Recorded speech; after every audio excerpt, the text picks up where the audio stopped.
고린도후서 7장 2절에서 16절까지의 말씀 우리 한 목소리로 함께 봉독합니다.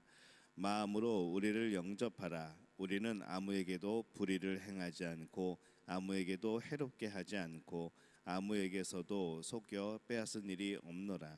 내가 이 말을 하는 것은 너희를 정죄하려고 하는 것이 아니라 내가 이전에 말하였거니와 너희가 우리 마음에 있어 함께 죽고 함께 살게 하고자 함이라.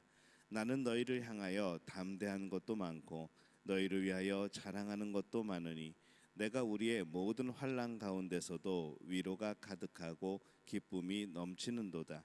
우리가 마게도냐에 이르렀을 때에도 우리 육체가 편하지 못하였고 사방으로 환난을 당하여 밖으로는 다툼이요 안으로는 두려움이었노라. 그러나 낙심한 자들을 위로하시는 하나님이 디도가 오므로 우리를 위로하셨으니 그가 온 것뿐 아니요 오직 그가 너희에게서 받은 그 위로로 위로하고 너희의 사모함과 애통함과 나를 위하여 열심히 있는 것을 우리에게 보고함으로 나를 더욱 기쁘게 하였느니라. 그러므로 내가 편지로 너희를 근심하게 한 것을 후회하였으나 지금은 후회하지 아니함은 그 편지가 너희로 잠시만 근심하게 한 줄 알미라. 내가 지금 기뻐함은 너희로 근심하게 한 까닭이 아니요 도리어 너희가 근심함으로 회개함에 이른 까닭이라. 너희가 하나님의 뜻대로 근심하게 된 것은 우리에게서 아무 해도 받지 않게 하려 함이라. 하나님의 뜻대로 하는 근심은 후회할 것이 없는 구원에 이르게 하는 회개를 이루는 것이요 세상 근심은 사망을 이루는 것이니라. 보라, 하나님의 뜻대로 하게 된 이 근심이 너희로 얼마나 간절하게 하며 얼마나 변증하게 하며 얼마나 분하게 하며 얼마나 두렵게 하며 얼마나 사모하게 하며 얼마나 열심히 있게 하며 얼마나 벌하게 하였는가. 너희의 그 일에 대하여 일체 너희 자신의 깨끗함을 나타내었느니라. 그런즉 내가 너희에게 쓴 것은 그 불의를 행하는 자를 위한 것도 아니요 그 불의를 당한 자를 위한 것도 아니요 오직 우리를 위한 너희의 간절함이 하나님 앞에서 너희에게 나타나게 하려 함이로라. 이로 말미암아 우리가 다 위로를 받았고 우리가 받은 위로 위에 디도의 기쁨으로 우리가 더욱 많이 기뻐함은 그의 마음이 너희 무리로 말미암아 안심함을 얻었음이라. 내가 그에게 너희를 위하여 자랑한 것이 있더라도 부끄럽지 아니하니 우리가 너희에게 이른 말이 다 참된 것 같이 디도 앞에서 우리가 자랑한 것도 참되게 되었도다.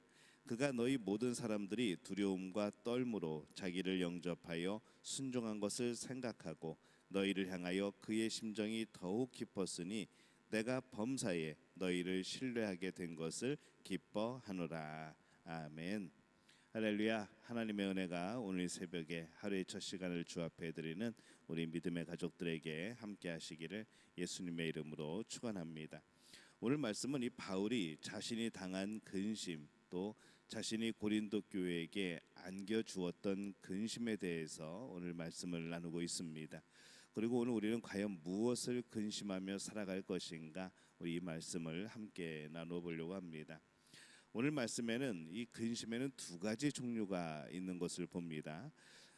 10절 말씀에 보면은 하나님의 뜻대로 하는 근심은 후회할 것이 없는 구원에 이르게 하는 회개를 이루는 것이요 세상 근심은 사망을 이루는 것이니라, 이렇게 말씀을 합니다. 하나님의 뜻대로 하는 근심, 그리고 세상의 근심이라는 것이죠. 이 하나님의 뜻대로 하는 근심이라고 하는 것을 어떻게 다른 말로 표현하면은 이 경건한 근심이라고 표현할 수 있습니다. 이것은 하나님을 바라보면서 하는 근심, 하나님에 의해서 주어진 근심, 또 하나님을 따라서 살다가 생겨난 근심, 또 하나님의 뜻대로 하고자 하는 근심, 이렇게 번역할 수가 있습니다. 이 경건한 근심은 우리에게 너무나도 필요한 겁니다. 이것이 우리가 살아있는 신앙이라는 증거가 되어지는 것이죠. 이 사람들은 근심이라고 하는 것은 아픈 것이니까 대부분 피하고자 합니다. 세상에 근심하면서 살고 싶은 사람이 누가 있겠습니까? 그냥 행복하게, 그냥 평안하게 살고 싶겠죠. 그러다 보니까 이 근심이라는 단어에서 주는 그 어감이 굉장히 힘들고 아픈 것이다 보니까 사람들은 자꾸 피하려고 합니다. 하지만 이 경건한 근심은 우리에게 있어서 필수라는 겁니다. 근심이라고 한다는 것은 곧 고민한다는 겁니다. 고민한다는 것은 방향을 트는 중요한 시점이라는 그런 의미를 가지고 있습니다. 우리가 어떤 목적지를 향해 가게 될 때에 그 목적지를 가기 위해서 중요한 포인트가 되어지는 점, 또 방향이 바뀌어지게 되는 그 시점, 이것을 의미하는 것이죠. 그래서 이 경건한 근심은 구원에 이르게 하는 회개를 이룬다라고 말씀을 합니다. 경건한 근심을 가지고 있다면 그것은 결국 구원에 이르게 되고 또 구원에 이르는 회개를 하게 되는 그러한 근심이 되어진다는 겁니다. 근심해야지만 자신의 잘못된 것에서 돌이킵니다. 근심하지 않으면 사람은 돌이키지 않습니다. 어려움이 없으면 돌아보지 않죠. 기도하지 않으면 무엇이 잘못되었는지 모릅니다. 근심해야 많이 돌이키게 되어집니다. 그래서 이 바울은 자신이 쓴 그 앞서서 보낸 서신이 고린도 교회에 근심이 되었을 것이라 생각을 하는 것이죠. 그리고 그 자신도 또 걱정을 하는 그것에 대해서 걱정하고 또 근심을 했습니다. 근데 그 서신이 고린도 교회에 선을 이루게 되었다는 것, 결국 그 근심으로 말미암아서 고린도 교회가 하나님 앞에 온전히 서게 되었고 또 자신들을 돌이켜 보면서 회개하게 되었고 또 구원을 이루었다는 그 좋은 이야기를 듣고 나서는 그가 크게 기뻐합니다. 그리고 이 경건한 근심에 대해서 지금 다시 한번 설명을 하고 있는 겁니다. 때때로 이렇게 우리에게는 경건한 그런 근심이 필요합니다. 더 많이 앞으로 나가기 위하여서 경건한 근심이 있는 것이죠. 더 많이 사랑하기에 또 사랑하기 위하여서 또 근심해야 됩니다. 중요한 것은 그 근심의 시기에 경건한 근심이 되도록 해야 된다는 것이죠. 곧 철저하게 우리가 하는 그 근심을 하나님을 바라보면서 행하여야 되는 겁니다. 그 근심이 내 안에서 나를 위한 내 문제에 대한 근심이 아니라 하나님의 근심, 하나님께 더욱더 나아가기 위한 하나님을 기쁘게 하는 그런 근심이 되어야 된다는 겁니다. 이 경건한 근심이 있는 반면에 세상의 근심도 있습니다. 이 세상 근심이 과연 뭘까요? 그 근심을 하고 있는 주체가 내 자신일 때 그거는 우리는 세상의 근심이라고 말을 합니다. 왜 근심하는가 가만히 봤더니 내 자신의 평안 때문에, 내 자신의 그런 안전함 때문에, 내 자신의 부요함 때문에 근심하게 되어지는 겁니다.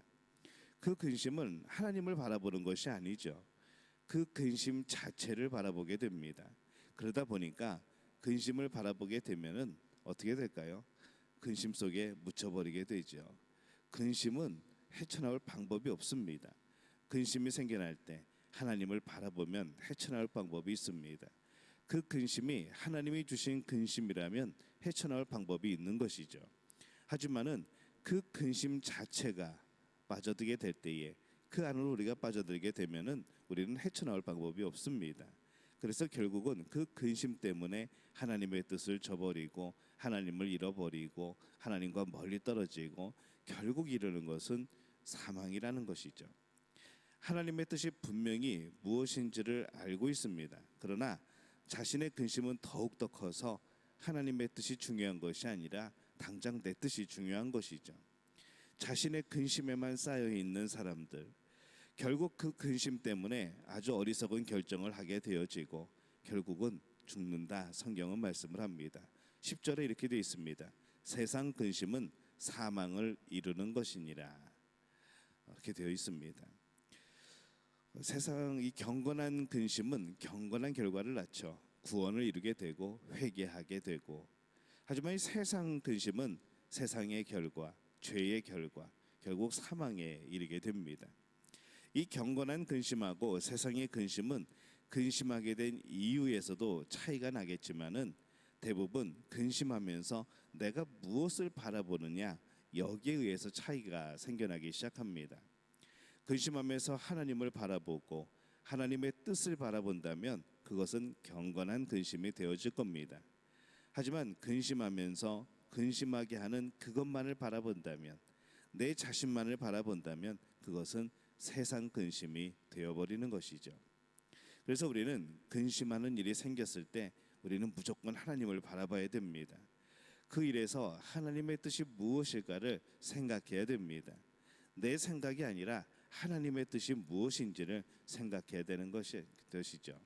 내 만족이 아니라 무엇이 하나님을 만족해 할까, 이것을 생각해야 되는 겁니다. 여기서 잘못 판단하고 잘못 깨달으면은 우리는 죄의 길을 갈 수밖에 없는 겁니다. 세상 근심으로 사망의 길을 가는 많은 사람들을 우리는 보고 있습니다. 여러분은 어떤 근심을 하고 있습니까? 중요한 것은 그때에 그 근심이 세상 근심이 되어지지 않게 하는 것, 이 하나님 안에서의 근심이 되어지게 하는 것, 이것이 중요한 것이죠. 근심이 있는가, 나에게 근심이 없는가, 이것이 중요한 것이 아니라 내가 어떠한 근심을 하고 있는가, 이것이 중요합니다. 경건한 근심인가 아니면 세상의 근심인가, 이것이 중요하죠. 경건한 근심은 우리를 더욱더 복되게 할 겁니다. 세상 근심은 우리를 넘어지게 할 겁니다. 근심스러운 일이 있을 때에 그 일이 경건한 근심이 되도록 오직 하나님을 바라보고 하나님의 눈으로 그 일들을 바라보는 것이죠. 그러면 그 근심은 경건한 근심이 되어서 우리를 복되게 하고 근심 중에서도 평안을 이루게 되는 복의 역사가 나타나게 될 줄로 믿습니다. 오늘 우리 믿음 가족들이 이 복을 누리게 되어지시기를 예수님의 이름으로 축원합니다.